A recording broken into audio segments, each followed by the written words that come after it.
Selamat pagi, salam sejahtera. Ini cerita tentang kemenangan Anwar Ibrahim dan juga cerita tentang film Untold Story, tentang Untold Story Anwar. Kalau kamu belum menonton film ini, saya sarankan Anda menontonnya. Bagi yang telah menontonnya, apa komen Anda? Sila tinggalkan komen Anda dalam ruangan komen. Apa komen Anda tentang film Anwar The Untold Story tersebut? Namun demikian, seorang pemimpin daripada parti PKR menceritakan segala-galanya kepada kita berkaitan dengan film tersebut yang tak pernah kita tahu, yang tak pernah kita dengar, dan tentunya fakta terselindung di dalam film Untold Story tersebut.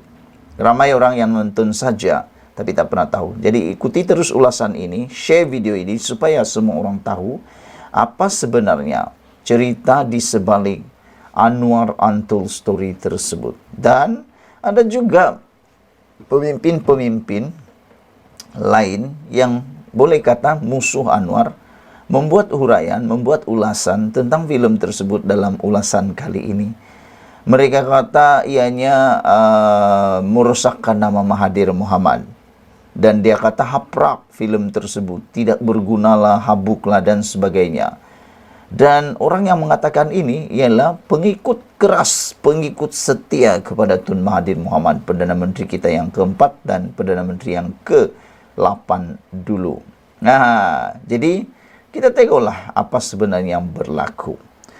Menurut seorang pemimpin besar PKR, yaitu Hassan Abdul Karim, beliau mengatakan bahawa mual, loya kerana kezaliman pihak berkuasa, elit terhadap Anwar. Itulah yang berlaku di dalam filem tersebut. Filem Anwar The Untold Story memaparkan kisah benar yang berdasarkan fakta sejarah. Tegas ahli Parlimen Pasir Gudang Hassan Abdul Karim membalas kritikan Khairuddin Abu Hassan terhadap karya itu. Saudara-saudara sekalian, filem ini digarap daripada kisah fakta sejarah, kisah yang benar. Ianya bukan kisah yang diceduk-ceduk, diambil-ambil, disuka-suka sahaja, tetapi adalah kisah benar. Kalau filem itu bukan kisah benar, maka Anwar Ibrahim tentunya telah pun menentang, tentunya telah memperbetulkan. Dan saya percaya sebelum filem ini diterbitkan, Anwar Ibrahim tentu telah memberikan kebenaran dan menyemak kalau fakta itu benar atau tidak. Kalau tidak benar, saya percaya Anwar Ibrahim telah pun menyekat filem itu. Tetapi kerana ceritanya benar, faktanya tepat, maka diteruskan. Jadi, perbuatan Khairuddin Abu Hassan mengkritik filem itu adalah hak beliau. Namun, apa kata Hassan Abdul Karim, antara pemimpin PKR, antara pemimpin politik Malaysia yang paling saya minat di Malaysia, dengan buah fikiran, dengan kritikan beliau bernas, adalah Hassan Abdul Karim. Jadi Anda harus ikuti ulasan ini. Wakil rakyat PKR itu berkata, ia mengingatkan peristiwa pada tahun hujung 1998 yang menggambarkan kesengsaraan Perdana Menteri Anwar Ibrahim ketika pemerintahan Dr. Mahathir Mohamad. Yang memualkan dan meloyakan bukannya filem itu, tetapi perilaku kebinatangan pihak berkuasa dan elit berkuasa ketika itu yang bertindak zalim terhadap Anwar Ibrahim, kata Hassan Abdul Karim. Kalau nak saman saya atau nak ambil tindakan undang-undang ke atas saya kerana bercakap perkara yang benar, maka silakan, kata Hassan Abdul Karim. Saya tunggu di mahkamah, kata beliau lagi. Beliau menambah, kami aktivis reformasi zaman itu hampir 25 tahun yang lalu masih bernyawa dan menjadi saksi hidup yang mengetahui kezaliman yang dilakukan oleh rejim Perdana Menteri yang keempat waktu itu, kata beliau dalam satu kenyataan hari ini. Hassan Abdul Karim berkata, fakta kejadian serangan Ketua Polis Negara ketika itu Abdul Rahim Noor terhadap Anwar di dalam lokap Bukit Aman hingga cedera muka dan lebam mata adalah benar, kata beliau. Kes itu telah dibicarakan di Mahkamah Jenayah di Kuala Lumpur. Mahkamah mendapati Tan Sri Abdul Rahim Noor, Ketua Polis Negara, bersalah kerana mencederakan Anwar Ibrahim, kata beliau lagi.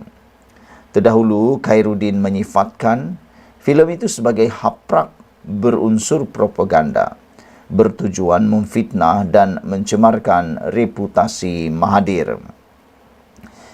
Bekas Ketua Pejuang Wilayah Persekutuan itu berkata demikian. Selepas menonton karya itu berpendapat, filem Anwar di Untold Story mengandungi fakta yang tidak tepat. Khairuddin turut menyoal, mengapa filem itu perlu digarap oleh Viva Westi, seorang sutradara dari Indonesia dan bukannya pengarah tempatan, memandangkan naskah seni itu mengenai tokoh Malaysia. Saya sebenarnya lebih tertarik kalau penggarap filem ini adalah daripada Indonesia, kerana ianya lebih telus tanpa ada rasa takut-takut, dan apa yang sampai kepada mereka itu adalah apa yang sampai sepatutnya. Tidak ada unsur-unsur berat sebelah. Kalau orang-orang Malaysia yang buat, saya fikir mungkin ada unsur berat sebelah, sebab dia adalah penduduk yang ada kepentingan. Tapi kalau daripada luar negara, ianya biasanya lebih telus dan lebih adil. Mengulas lanjut, Hassan Abdul Karim menyarankan Khairuddin yang dikenali sebagai penyokong tegar Mahathir supaya membikin pula filem tentang pemimpin berusia 97 tahun itu, iaitu Tun Mahathir Mohamad.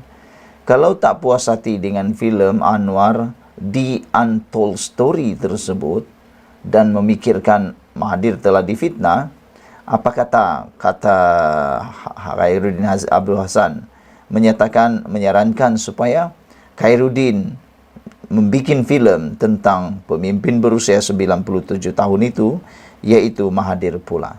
Kita pun tunggulah kan, manalah tahu ada filem Mahathir di Untold Story pula. Khairuddin Abu Hassan boleh buat filem untuk Tun Dr. Mahathir Mohamad. Pujilah Tun Mahathir setinggi langit, tiada siapa yang bantah, kata beliau. Carilah pelakon-pelakon Malaysia, sutradara Malaysia, penerbit Malaysia, semuanya Malaysia. Buatlah untuk Tun Mahathir, tak ada masalah, kata beliau. Tetapi kenapa nak kata filem Anwar di Untold Story itu meloyakan soalnya? Latar waktu untuk filem itu ketika Anwar memegang jawatan Timbalan Perdana Menteri dan Menteri Kewangan dari tahun 1991 sehingga dipecat pada 1998. Filem Anwar di Untold Story ditayangkan di seluruh pawagam tanah air bermula semalam. Antara barisan pelakon yang menjayakan filem itu ialah Farid Kamil sebagai Anwar, Acha Sepriasa Wan Aziza Wan Ibrahim, Hasnur Rahmat Mahathir, Piet Pagau Bapa Anwar dan Saskia Chadwick Nurul Izzah. Sekian dulu untuk kali ini. Jangan lupa tinggalkan komen anda, sila tekan butang subscribe. Malaysia kita punya, kita jaga sama-sama cintai Malaysiaku. Bye-bye.